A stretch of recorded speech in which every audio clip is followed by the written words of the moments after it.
Exclusive discussion করতে চাই। বাংলাদেশ দল বিশাল লাভের মধ্যে রয়েছে। বিশ্বকাপ না খেলার পরেও বাংলাদেশ যেভাবে আইসিসি কে প্রেসারে ফেলেছে, শেষ পর্যন্ত আমিনুল ইসলাম বুলবুল মানে পাকিস্তান ক্রিকেট বোর্ডের প্রধান, তাদের সরকার, সেনা প্রধান, তাদের বক্তব্য, তাদের মন্তব্য, আইসিসির কমান্ড সবকিছুকে উপেক্ষা করে বুলবুল সাহেবের যে অনুরোধ সেটাকে রাখতে শেষ পর্যন্ত সম্মত হওয়ার কারণে ক্রিকেটীয় যে যুদ্ধ, ক্রিকেটীয় যে চতুর্থ বিশ্বযুদ্ধ লাগার কথা ছিল সেই যুদ্ধটা লাগলো না। এবং এটার প্রেক্ষাপটে বাংলাদেশ ক্রিকেট বোর্ড যেভাবে প্রফিটেবল হতে যাচ্ছে আপকামিং সিরিজগুলোতে, আপকামিং ফিউচারে, সেই আলোচনা করতে চাই। তার আগে আপনাদের জানিয়ে দিতে চাই, কুল অ্যান্টিপারস্পিরেন্ট ডিওডোরেন্ট স্টিক আপনার ঘামকে কন্ট্রোল করবে, কাপড় দাগমুক্ত রাখবে এবং আন্ডারআর্ম শুকনো থাকবে 24 আওয়ার্স পর্যন্ত। বাংলাদেশের যে সাফল্য সেটা শুধুমাত্র পরের 24 ঘন্টা পর্যন্ত না, বাংলাদেশের যে সাফল্য সেই সাফল্যটা অসাধারণ, অনবদ্য। কি হয়েছে, কি করেছে?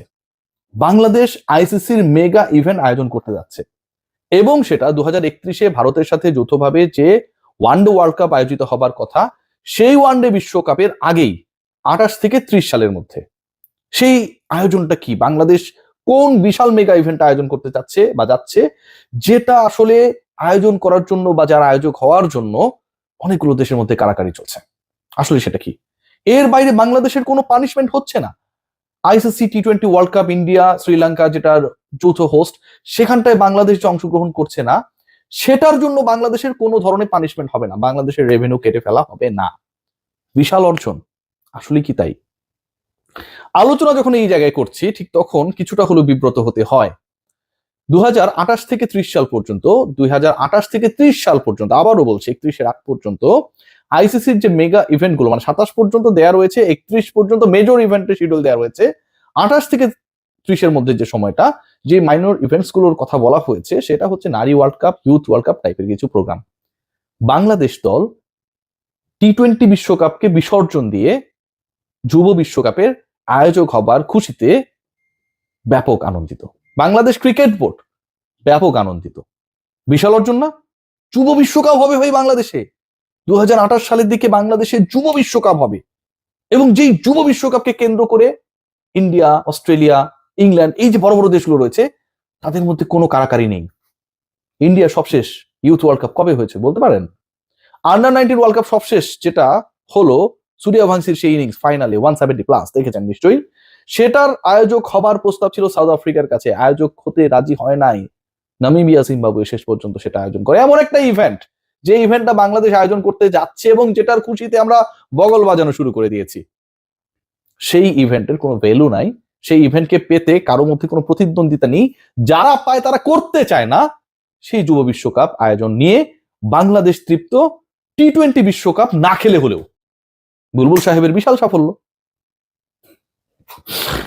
এবার আসি প্রথম পয়েন্টে, যে বাংলাদেশ ক্রিকেট বোর্ডের উপর কোনো স্যাংশন আসছে না। বাংলাদেশ ক্রিকেট বোর্ডের উপরে স্যাংশন আসবে, আইসিসি এই কথা কবে বলেছিল?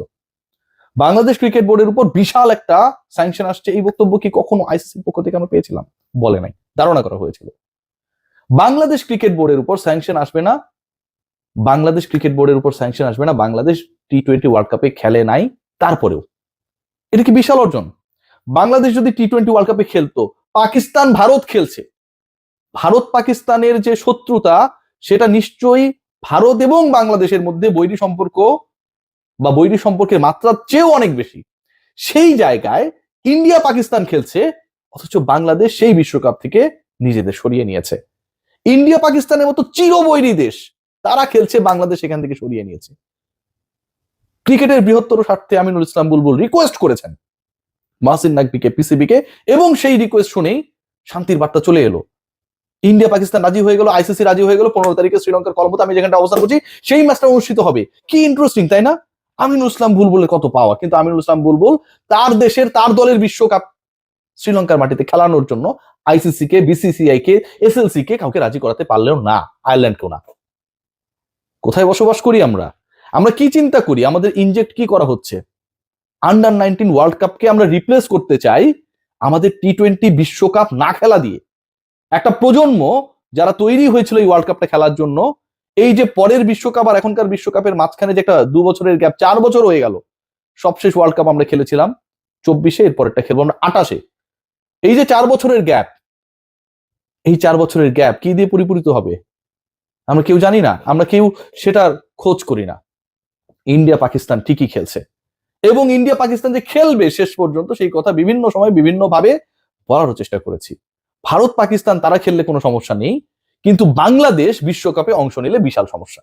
চিন্তা করে দেখুন, ভারত পাকিস্তান খেলছে, পিসিবি রাজি, বুলবুল সাহেব রিকোয়েস্ট করছে ক্রিকেটের স্বার্থে যে ভারত পাকিস্তানের ম্যাচটা ক্রিকেটের ইকোসিস্টেম ঠিক রাখার জন্য প্রয়োজন, এবং তারা খেলছে। কিন্তু বাংলাদেশ বিশ্বকাপে খেললে ক্রিকেটের ইকোসিস্টেম নষ্ট হয়ে যেত। তাই যদি তাই না হয়, তাহলে ক্রিকেটের ইকোসিস্টেম ঠিক রাখার জন্য তো বাংলাদেশকে বিশ্বকাপে অংশগ্রহণ করানোর ক্ষেত্রে PCB, SLC, Irish cricket board, BCCI, ICC তারাও একটা স্টেপ নিতেন। আপনি আপনার দলের বিশ্বকাপকে বিসর্জন দিয়েছেন। আপনি যেই ক্রিকেটটা খেলতে চান, যেই ক্রিকেটারদের খেলতে দেখতে চায় দেশের মানুষ, সেই ক্রিকেটারদেরকে আপনি খেলার সুযোগ করে দেন নাই, অথবা সেই ক্রিকেটাররা খেলবে কি খেলবে না সেই জায়গায় নেগেটিভ ডিসিশন দিয়েছেন। আপনি আবার বলছেন ক্রিকেটের ইকোসিস্টেম ঠিক রাখার জন্য ইন্ডিয়া পাকিস্তানে খেলা দরকার। পৃথিবীর কেউ কি বিশ্বাস করবে ভারত বাংলাদেশের মধ্যে শত্রুতা যতটা, সেই শত্রুতার মাত্রা ভারত এবং পাকিস্তানের মধ্যে, বাংলাদেশ এবং ভারতের মধ্যে যতটুকু শত্রুতা তার থেকে কম? নিশ্চয়ই না। যুদ্ধ বিমানে যুদ্ধ করতেছে ওরা, কয়দিন পর পর গ্যাঞ্জাম লাগে। তারা এত বড় শত্রু হবার পরেও তারা নিজেরা ঠিকই নিজের টুকু বুঝে নিয়েছে, এবং তারা খেলতে রাজি বুলবুলের রিকোয়েস্টে, বুলবুল সাহেবের রিকোয়েস্টে। আর আমরা বিশ্বকাপে খেললাম না। বাংলাদেশে ক্রিকেট কোন পথে যাচ্ছে? যুব বিশ্বকাপ আয়োজনকে আমরা বিশাল স্তুতির কারণ হিসেবে দেখি।